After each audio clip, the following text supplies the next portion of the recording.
ভুল একটি ঘটনা গ্রামে গঞ্জে বা মুরব্বীরা বলে থাকেন যে রাসূল পাক সাল্লাল্লাহু আলাইহি ওয়াসাল্লামের এক মেয়ে উম্মে কুলসুম রাদিয়াল্লাহু তাআলা আনহা, যার বিবাহ হয়েছিল উসমান গনি রাদিয়াল্লাহু তাআলা আনহুর সাথে।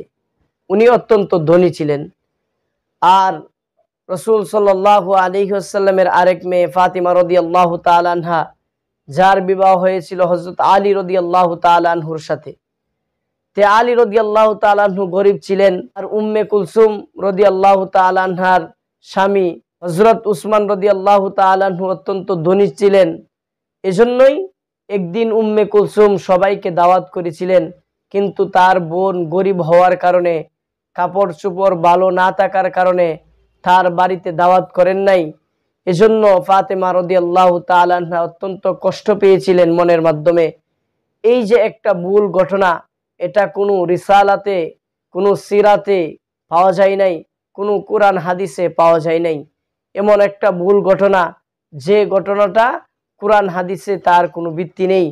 এই ঘটনাটা সম্পূর্ণ ভুল একটি ঘটনা।